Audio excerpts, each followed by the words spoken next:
Hey everyone, so in this video I've been asked to do a top 10 LR tier list, and the only reason why I'm obliging to this is because it does make sense for you guys to all understand where my head's at currently while I'm building toward the final best teams, right?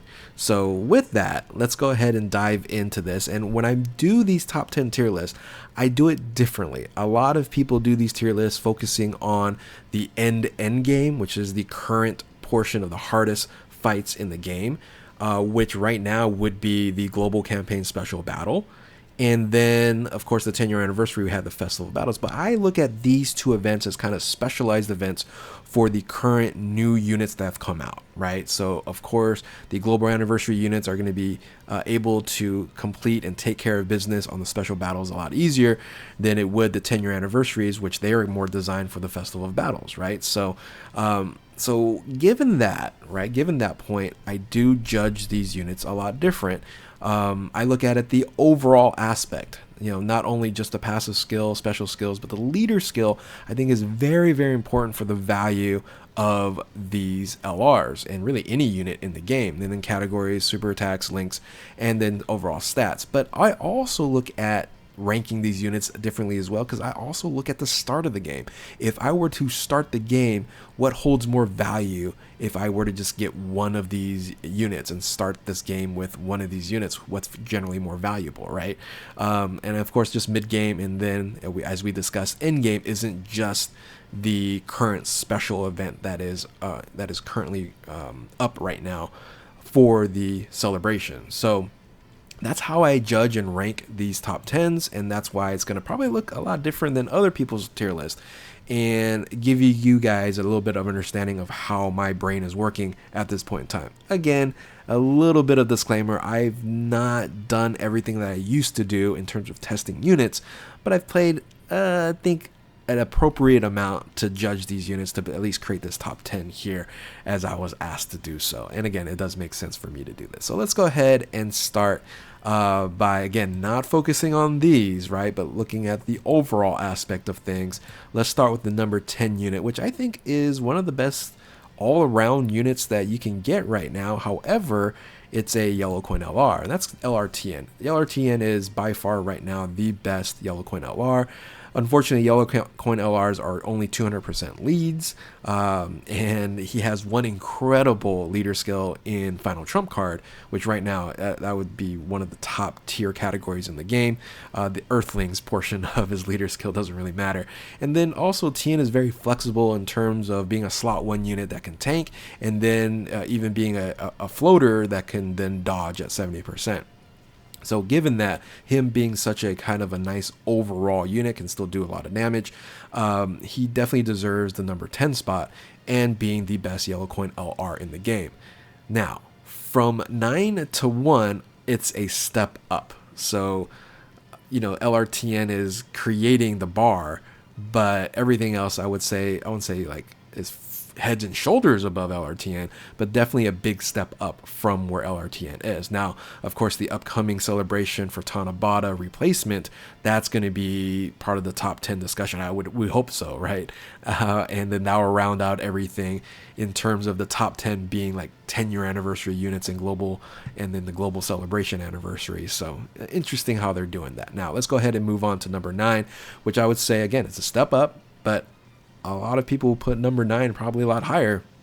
I just have him in number 9 spot, and I'll give you the reasons why. So that's LR34.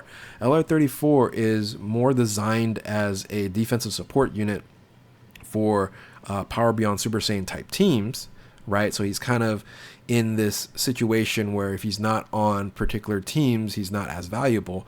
But then, of course, we do have to wait until he does his active skill, and then he becomes just crazy good at Super Saiyan 4 Goku, right? So I think it's a good spot for him, being that he's more of a utility unit from the start, and then becomes, highly usable after he go aheads and transforms into Super Saiyan 4. And of course, he does have that instance where it's also utility for to make short-term battles like the special battles right now a little bit longer, with having that ability to transform into the Golden Grade Ape. So anyway, I have him at number 9, and his biggest weakness is his leader skill. You know, Giant Ape Power has been upgraded quite a bit, but at 220%, it's right there, right? I think it can be moved to maybe number 8. I don't know if I put him in like the top 5 though. So anyway, again, agree to disagree for some of you guys out there that are LR34 fans, but coming in number 9 is LR34.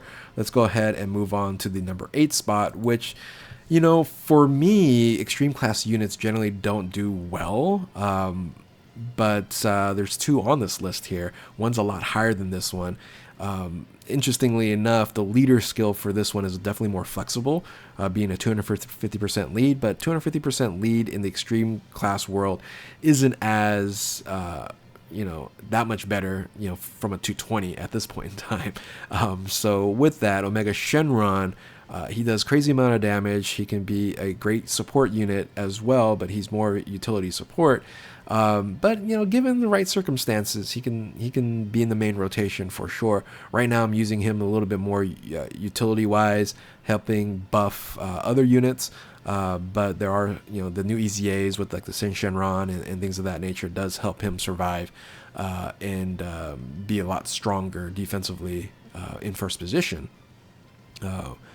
in certain situations. So anyway, I do like the unit. I think they probably could have done something more to get him a little bit higher, but being, again, an extreme class unit kind of hamstrings him down here in the lower tier here. So anyway, let's go ahead and move on to 4, 5, 6, and 7. These 4 units, I would say a lot of people are down on 4 and 5, where I've put 4 and 5. And then they have the 6th and 7th unit a lot higher. And that is the 10-year anniversary and then the 7-year anniversary EZAs. I still have the 10-year anniversary LRs in the top 5. Now, people have been discussing, oh, just because these units can't compete in or is not as good in the special battles, then, or particularly Vegeta, right? Vegeta's getting thrashed. Doesn't mean overall it isn't an incredibly good unit, right? The 4 and 5 spot, you guys forget, they are pure Saiyan's leaders, and they're going to be running at 250% if you have the right categories.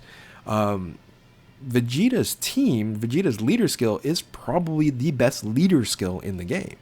And if you have the best leader skill in the game, you can't be like, you know, off the top 10 or on the bottom rung, right? It just because of one event, right? So anyway, that's the reason why I still have the 10-year anniversary in the 4 and 5 spot. Is they're still incredible units 99% of the time, and they hold, like, you know, like the best leader skills.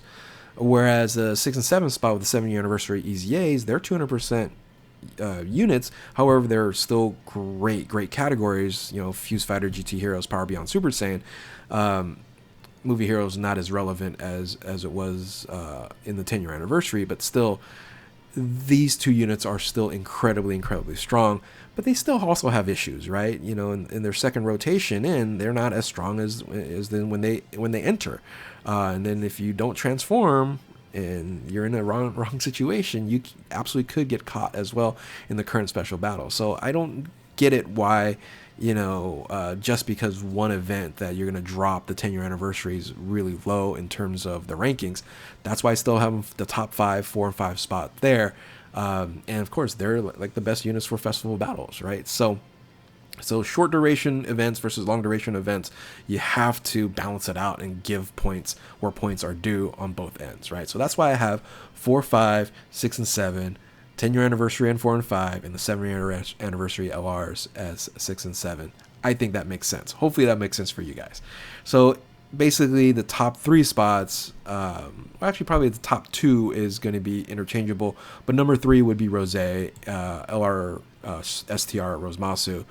And then you have Super Saiyan 4 Gogeta, and then the tag Blue Goku and Vegeta as the number 1 spot. So let me explain the number 3 spot there with Rose, Zamasu. It's a super strong, great unit.